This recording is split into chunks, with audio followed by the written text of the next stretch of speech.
کے بارے میں کچھ باتیں ہیں، وہی باتیں لکھیں۔ آگے والدین کے حقوق دیکھیے، والدین کے حقوق آپ کو پتہ ہے، آتے ہیں ان کو اف نہیں کرنا چاہیے، ادب سے بات کرنی چاہیے، اور اللہ نے احسان کا حکم دیا ہے، جو آپ کی ترجمے کی آیات ہے، ان اللہ یأمر بالعدل والاحسان۔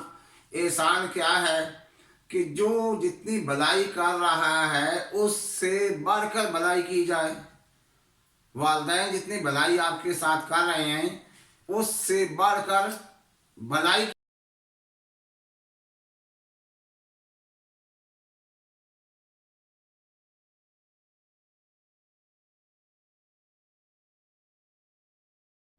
الحمدللہ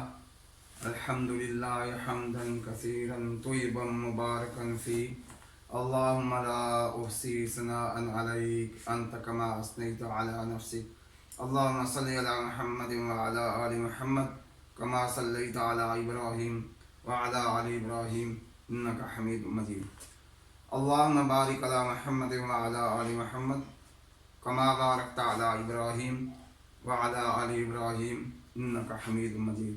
ڈیئر اسٹوڈنٹس، السلام علیکم ورحمۃ اللہ وبرکاتہ۔ اسٹوڈنٹس، میرا نام ہے نظر محمد، میں اسلامیات اور ترجمہ القرآن کا ٹیچر ہوں، اور آج میں آپ کے سامنے سورۃ بنی اسرائیل لانگ کویسچن ڈسکس کروں گا۔ میرا طریقہ تدریس تھوڑا سا ڈیفرنس ہے، اس میں جیسے عام کتابوں میں لوگ رٹا لگا کے یاد کر رہے ہیں، میں اس کے خلاف ہوں۔ میں نے اس بات کو سوچا ہے کہ رٹے سے کچھ نہیں ہوگا، بچے خود سے کچھ لکھیں۔ اب دیکھیں، یہ آپ کے سامنے ہیڈنگ ہے، تعارف، بنیادی مضامین، اس میں عظیم معجزہ، والدین کے حقوق، بنی اسرائیل کے احوال، معاشرتی زندگی کے حوالے سے نصیحتیں، قرآن مجید نصیحت ہے، اللہ تعالیٰ کی وحدانیت اور اسماء الحسنی۔ یہ آپ کے لانگ کویسچن میں مین ہیڈنگ ہے۔ میں یہ چاہتا ہوں کہ اتنا نالج بچوں کے پاس ہو کہ ایک مرتبہ ریڈنگ کر کے اس ہیڈنگ کا کچھ نہ کچھ حصہ خود لکھیں، ٹھیک ہے؟ اسی طرح آپ نے اگر تمام سبجیکٹ چیزوں کو سمجھ کر پڑھے تو انشاءاللہ آگے جا کے کامیاب ہوں گے۔ اگر آپ نے رٹا لگا کے میٹرک میں 1200 میں سے 1170 80 85 نمبر لے لیے اور کنسیپٹ ٹھیک نہ ہوئے، میڈیکل میں داخلہ نہیں ہوگا۔ کیوں کہ ایم ڈی کیٹ میں جب آپ تشریف لے جائیں گے وہاں کنسیپچول ایم سی کیوز ہوگے، رٹے والے بچے یہاں ناکام ہو جائیں گے۔ تو میں نے اسی سسٹم کے تحت آپ کو لانگ کویسچن تیار کرنے کی کوشش کی ہے۔ آپ نے اس لانگ کویسچن میں تعارف پہلے لکھنا ہے، پھر بنیادی مضامین، کیونکہ کویسچن میں بنیادی مضامین پوچھے گئے ہیں۔ تو سب سے پہلے آپ سورت کا تعارف کریں گے۔ تو سورت کے تعارف سے پہلے میں اس کے نام پر بات کرتا ہوں، بنی اسرائیل۔ بنی کا مطلب ہے اولاد، بیٹے، اسرائیل کے بیٹے، اسرائیل کی اولاد۔ اسرائیل کون ہے؟ یہ دیکھیے، اسرائیل حضرت یعقوب علیہ السلام کا لقب ہے، جو اللہ کے نبی تھے، جن کے 12 بیٹے تھے، جن میں سے ایک بیٹے کا نام ہے حضرت یوسف علیہ السلام۔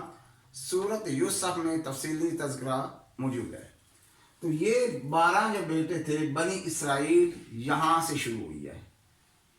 تو یہ اسی مناسبت سے سورت کا نام سورت بنی اسرائیل رکھا گیا کہ اس میں ان کو ڈسکس کیا گیا ہے۔ تعارف میں اس سورت کا تعارف کرائیں گے کہ قرآن مجید کا یہ 17ویں سورت ہے، سیریل نمبر 17 ہے، جبکہ سپارہ نمبر 15 ہے۔ 15ویں سپارے میں یہ سورت ہے، مکی سورت ہے، اور اس میں سفر معراج کا ذکر ہے، اور 12 رکوع ہے، 111 آیات ہیں۔ تو اس کے دوسرے نام ہے سورت سبحان، کیونکہ سبحان الذی اسریٰ، یہاں سے سورت شروع ہو رہی ہے، سورت سبحان، اور سورت اسراء اس کے دوسرے نام ہیں۔ یہ تو آپ نے تعارف میں لکھ دی 3-4 لائنیں۔